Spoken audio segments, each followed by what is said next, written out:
Hello dear students, we were discussing about the cellular respiration in plant physiology, paper first of BSc part third, and in which we are discussing how the photo assimilates retrieve the energy in respiration process. Respiration process में हमने इसको तीन parts में इसको divide किया था, glycolysis, Krebs cycle and electron transport chain. We have already discussed about the glycolysis, Krebs cycle. Today we are discussing about the electron transport chain या ATP synthase action.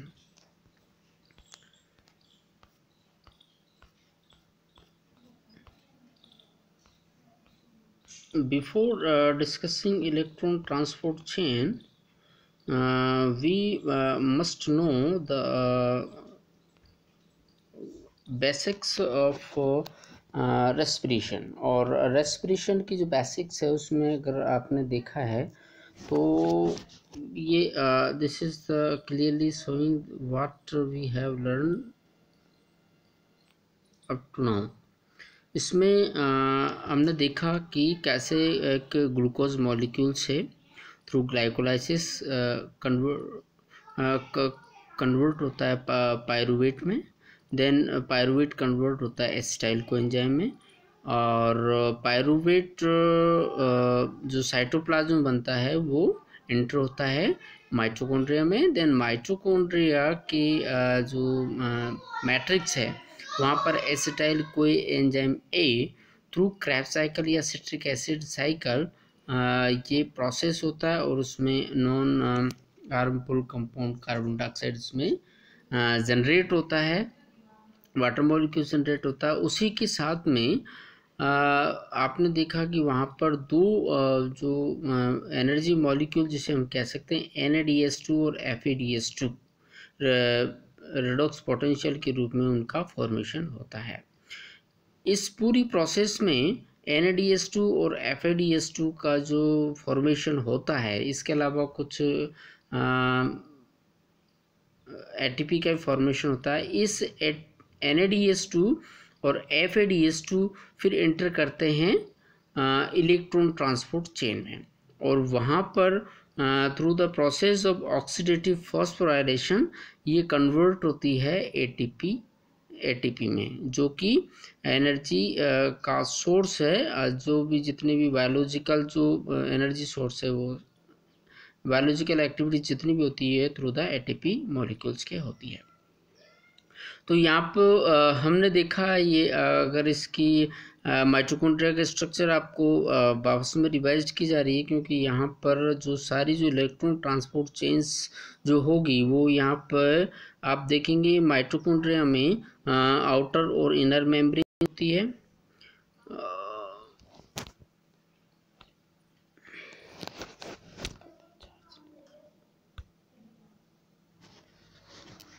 Then उसके बाद में जो inner membrane है, inner membrane में electron transport chain की सारी जो मैकेनिज्म है वो इनर मेम्ब्रेन और माइटोकॉन्ड्रिया में लोकेटेड रहती है.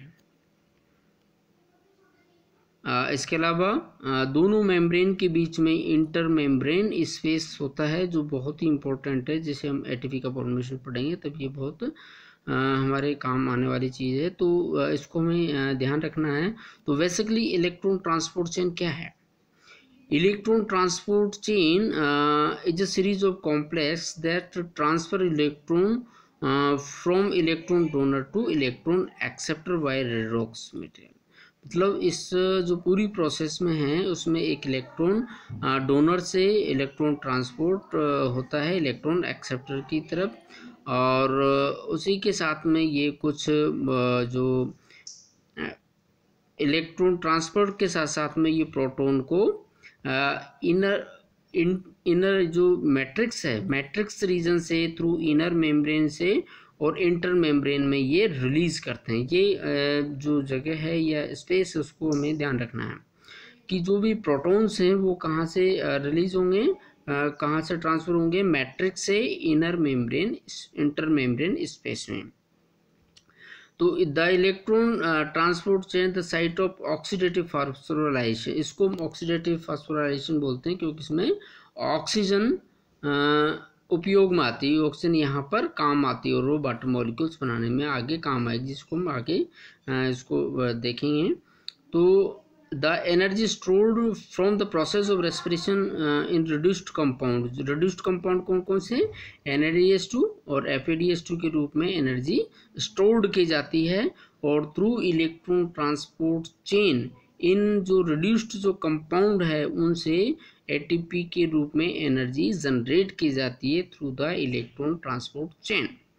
तो हम यहाँ पे तो इलेक्ट्रॉन ट्रांसपोर्ट चेन क्या है, एक तरह से एनर्जी को प्रोडक्शन हाउस हम इसको कह सकते हैं, और जैसे कि हम माइटोकॉन्ड्रिया को बोलते हैं power house of the cell. तो power house of the cells इसलिए बोलते हैं क्योंकि यहाँ पर ATP का फॉर्मेशन होता है, और ये थ्रू इलेक्ट्रॉन ट्रांसपोर्ट चेन के माध्यम से होता है। अगर हम इसकी और थोड़ा सा डिटेल में अगर हम इसको देखें तो इलेक्ट्रॉन ट्रांसपोर्ट चेन्स जो है वो, एक तो सबसे इम्पोर्टेंट चीज़ क्या है, ये जो आपको दिख रही है मेम्ब्रेन, ये मेम्ब्रेन है इनर माइटोकॉन्ड्रियल मेम्ब्रेन। इसके ऊपर वाला जो हिस्सा है, ये ऊपर वाला हिस्सा जहाँ पर ये प्रोटॉन्स आपको H+H+ नज़र आ रहे हैं, ये क्या कौन सा रीजन है, ये इंटर मेम्ब्रेन स्पेस है, और उसकी ऊपर की तरफ क्या है, आउटर मेम्ब्रेन है, और ये नीचे जो जहाँ पर इलेक्ट्रॉन ट्रांसपोर्ट चेन लिखा हुआ है ये है इसका मैट्रिक्स रीजन्स। तो और इस जो इनर मेम्ब्रेन है, ये जो इनर मेम्ब्रेन है माइटोकॉन्ड्रिया की, इस इनर मेम्ब्रेन में बहुत सारे इलेक्ट्रॉन ट्रांसपोर्ट चेन्स के जो कंपोनेंट्स हैं, वेरियस टाइप ऑफ कंपोनेंट्स जो होते हैं जो इलेक्ट्रॉन डोनर एक्सेप्टर का काम करते हैं, वो इसमें लोकेटेड रहते हैं। तो उनको हम क्या बोलते हैं, कॉम्प्लेक्स के नाम से जानते हैं। ये कॉम्प्लेक्स को हम 4 भाग में डिवाइड करते हैं जनरली, को 5वां भी है। तो complex first, complex second, complex third, complex fourth, और लास्ट में हो जाए कॉम्प्लेक्स फिफ्थ या ATP सिंथेज। होता क्या है कि जो जहाँ पर FADH2 और NaDH2 जो बन रहे हैं मैट्रिक्स रीजन्स में, और उनका जनरेशन होता है through the Krebs cycle. Krebs cycle कहाँ होता है, माइटोकॉन्ड्रिया के मैट्रिक्स में, और वहीं पर FADH2 और NaDH2 का फॉर्मेशन होता है। तो जैसे ही NaDH2 और FADH2 ब्रेक डाउन होते हैं थ्रू एन एंजाइम्स, तो वहाँ से प्रोटॉन्स से रिलीज होते हैं, साथ के साथ में इलेक्ट्रॉन रिलीज होते हैं। तो प्रोटॉन्स को तो पंप कर दिया जाता है इंटर मेम्ब्रेन स्पेस में, और जो इलेक्ट्रॉन जो जनरेट होते हैं वो एक कॉम्प्लेक्स 1 से लेकर के 3, 4 से होते हुए लास्ट में उनको ऑक्सीजन मॉलिक्यूल्स उनका एक्सेप्ट होता है, और ये ऑक्सीजन मॉलिक्यूल्स विथ प्रोटॉन्स जो उसमें पहले से अवेलेबल है वाटर मॉलिक्यूल्स में कन्वर्ट हो जाते हैं। तो यहाँ पे हमें देखना है सबसे इम्पोर्टेंट चीज़ कि ऑक्सीजन कहाँ पर काम में आती है। जैसे हम रेस्पिरेशन में बोलते हैं कि ऑक्सीजन इज़ नेसेसरी, और इसलिए इसे ऑक्सीडेटिव फॉस्फोराइलेशन भी बोलते हैं, क्योंकि यहाँ पर ऑक्सीजन काम आती है, क्योंकि फाइनल जो एक्सेप्टर होता है जो इलेक्ट्रॉन का, जो इलेक्ट्रॉन ट्रांसपोर्ट चेन में वो फाइनल एक्सेप्टर मॉलिक्यूल होता है ऑक्सीजन मॉलिक्यूल्स। समरी में अगर आप इसको देखेंगे और आगे हम डिटेल से देखेंगे एक एक जो कॉम्प्लेक्स उसके स्ट्रक्चर क्या है, तो समरी में अगर इलेक्ट्रॉन ट्रांसपोर्ट चेन को अगर आप देखें तो इसका जो मेन जो पर्पज है कि जो प्रोटॉन्स जो बनते हैं मैट्रिक्स में, उन प्रोटॉन्स को रिलीज किया जाता है इंटर मेम्ब्रेन स्पेस में। इस इंटर मेम्ब्रेन स्पेस में जब रिलीज कर दिया जाता है तो बहुत सारे प्रोटॉन्स यहाँ पर गैदर्ड हो जाते हैं या इकट्ठे हो जाते हैं इंटर मेम्ब्रेन स्पेस में। तो होता क्या है, एक ग्रेडियंट का फॉर्मेशन होता है। मैट्रिक्स में प्रोटॉन्स की मात्रा कम हो जाती है और इंटर मेम्ब्रेन में प्रोटॉन की मात्रा ज़्यादा हो जाती है। अब जो प्रोटॉन्स यहाँ से एक्सपेल किए गए हैं मैट्रिक्स से इंटर मेम्ब्रेन स्पेस में, वो वापस रिवर्स नहीं आ सकते। उनको आने के लिए सिर्फ एक ही जगह होती है जिसको हम एटीपी सिंथेज के नाम से जानते हैं।